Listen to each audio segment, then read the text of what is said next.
Welcome to the deep dive. If you're a business owner or maybe a marketing manager and you've poured, just a ton of time and money into a website, Yeah, and you're just watching it. It looks beautiful, but it's doing nothing. utterly silent, then yeah, this deep dive it's pretty much custom made for you. It really is one of the toughest truths in digital strategy.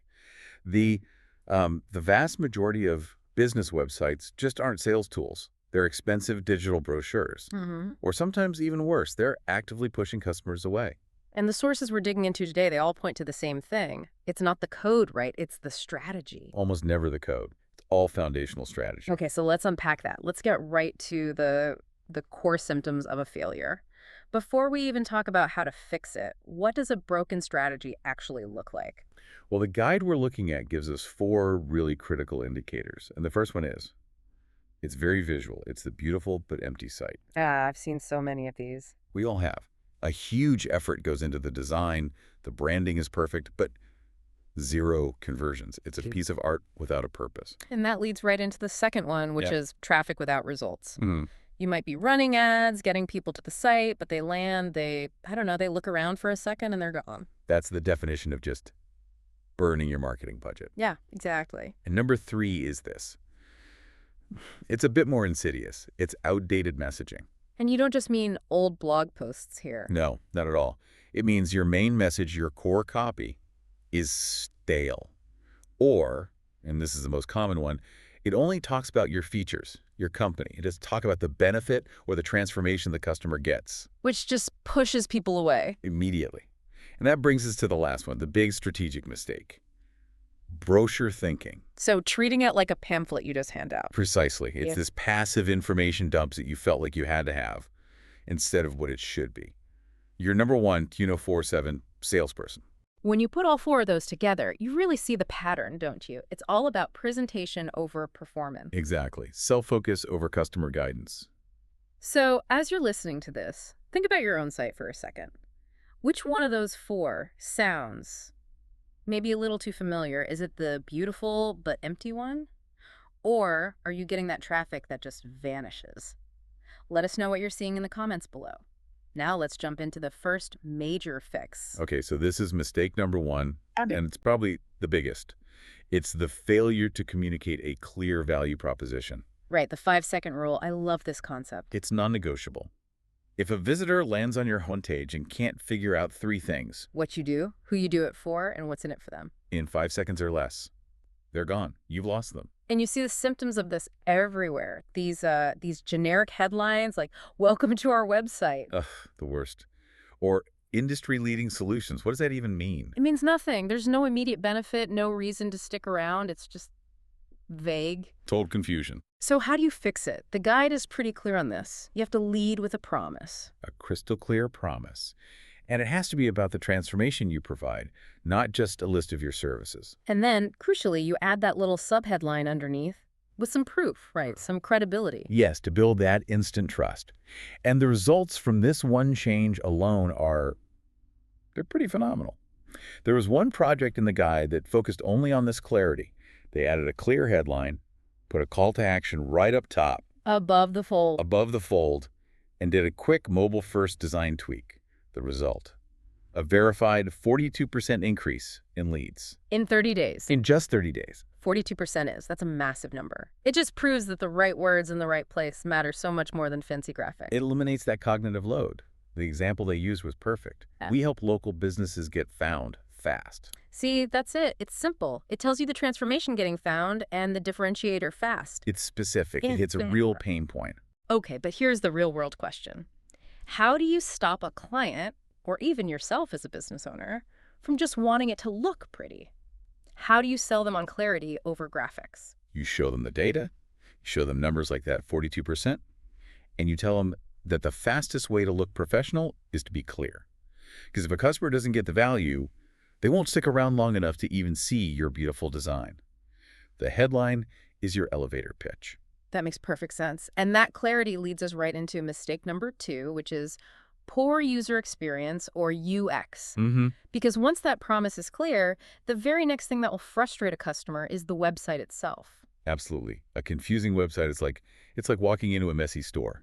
It doesn't matter how good the products are. You just want to leave. So what does that look like online? We're talking about, what, slow loading time? Painfully slow loading times, yeah, that kills trust instantly. Or messy, confusing navigation where you can't find anything. The overwhelming wall of text, no formatting, just Right. word words. Impossible to read. And just a lack of any logical flow. You don't know where to click next. So the fix here is all about guidance. It's all about guidance. Streamline navigation that leads a visitor down a clear path, using things like visual hierarchy, white space, and making sure everything is skimmable. And, critically, making it lightning fast on all devices. Which I think sets us up perfectly for the next big section. It does. We're moving into visibility and technical deficiencies, and mistake number 3 is, it's a huge failure point. This one is just, it's alarming because we've been talking about this for years. According to the research, a staggering 70%. 70% of small business websites are still not properly mobile optimized. Wow. And then there's that other stat that 88% of users won't come back after one bad mobile experience. Right. So you're basically shutting the door on almost 9 out of 10 potential customers before they even get a chance to see what you offer. But what are the symptoms there? On mobile, it's usually the desktop site just shrunk down, right? What? Exactly. That tiny text you have to pinch and zoom to read, and the buttons are so small you can't tap them with your thumb. It's impossible. And it's always so slow on a mobile network. Yes, because the pages are bloated. And beyond all that user frustration, there's the Google penalty. Right, mobile-first indexing. Google ranks you based on your mobile site. So if your mobile site is broken, your rankings suffer, period. The fix is pretty absolute then. You need a responsive layout, and you have to be thinking mobile first from the beginning. That's it. Prioritize what shows up above the fold on that small screen. Okay, that leads right into mistake number 4. We've gone from usability to now, how do you even attract customers in the first place? No traffic strategy, which 9 times out of 10 means a complete neglect of SEO. I love the analogy the source material uses for this. A website without SEO is a billboard in the desert. Exactly. Yeah. You built this beautiful thing, but you forgot to put it on a highway where people will actually see it. And the failures here, they break down into 5 really specific areas. Yeah. Number 1 is no keyword strategy. You're just guessing what people are searching for. You're building content based on what you think is important, not what your customers are actually typing into Google. Okay, what's number 2? Number 2 is missing metadata. Okay, let's break that down for someone listening. What exactly is metadata, and why is that little snippet of text so important? So metadata is just the short title and the description you see in the Google search results. And if you leave those blank or just generic, You're wasting the opportunity. every single one, Yeah. that title tag is your one chance to tell Google what the page is about and, more importantly, to convince a human to click on your link instead of someone else's. Okay, that makes sense. Number 3. No content plan. This is the static set it and forget it website. No blog, no resources, no new case studies, nothing to signal to search engines that you're still relevant and an authority. Number 4 is a big one for local businesses. Ignoring local SEO. This is a huge mistake. Yeah. Not optimizing your Google business profile, not getting local citations. Okay, hold on. Local citations, what are those exactly? It's just having your business's name, address, and phone number, your NAP listed consistently across different directories online, Like Yelp. like Yelp, Yellow Pages, industry sites. Yeah. Google uses that consistency to verify you're a real, legitimate business at that location. It's key for getting in the map results. Got it. And the last one, number 5. Poor crawlability. Yeah. This is more technical, but it just means there are issues like broken links or a bad site structure that literally stop Google's bots from understanding what your site is even about. So the fix is a whole system. Mm-hmm. Keyword research, optimizing every page's title and description, building out a content plan, and really focusing on that local presence. It's a full strategy. Okay, we have covered so much already. The internal clarity of your site and the external visibility. Now, before we move on to the third critical step, which is converting that traffic into actual leads, we want to make sure you don't miss any more of these deep dives. This kind of breakdown is exactly what we do. So if you're getting value from this, please just take a second and hit subscribe on the NCWB WeDAV YouTube channel right now. Don't miss what's coming next, because we're about to dive into the conversion problem. Right. Section 3, action and retention. And this is mistake number 5, no conversion strategy. You could do everything else right, get all this perfect traffic to the site, but if you haven't planned what they should do next, it's all for nothing. Traffic means nothing without leads. Nothing. And the biggest thing missing is usually just clear calls to action, right? Visitors finish reading something great and they literally don't know what to do next. There's no clear next step, and that's often made worse by a lack of lead magnets. So like a downloadable guide or a checklist. Exactly. Something of value you exchange for their contact information. Yeah. If your only option is a contact us form, you're only going to catch people who are ready to buy right this second. You're leaving everyone else behind. You are. And another huge conversion killer is just having really complicated forms. Asking for their life story when all you need is a name and an email. Yeah. Every extra field you add, you could just watch your conversion rate drop. Keep it simple. And then there are the trust elements. The trust elements. Mhm. If there are no reviews, no case studies, no testimonials, people get hesitant. They need that social proof to feel confident taking the next step. So the fix is really about thinking like a salesperson. A systematic one, yes. Put your main call to action above the fold so it's impossible to miss. Sprinkle that social proof all over the page. And offer what you called a tiny commitment. A tiny commitment. Don't ask for a marriage on the first date. Ask for an email address in exchange for a checklist. Or ask them to take a simple quiz. Lower the barrier to entry. That's a great way to put it. So, a question for you listening. Do you have a clear lead magnet? If you don't, what's a tiny commitment you could offer your visitors this week? It could be a simple 3-point checklist. Share your ideas in the comments. We'd love to see what you come up with. Okay, that brings us to the final mistake, number 6, which kind of sums up the entire problem for a lot of small businesses. No ongoing maintenance. The website gets launched, and then crickets. It's abandoned. Total abandonment. And that creates a whole cascade of problems. First, and this is the most dangerous, is security vulnerabilities. Outdated plugins are a hacker's dream. And then things just break. Things break. Forms stop working. Links go to 404 error pages. Images don't load.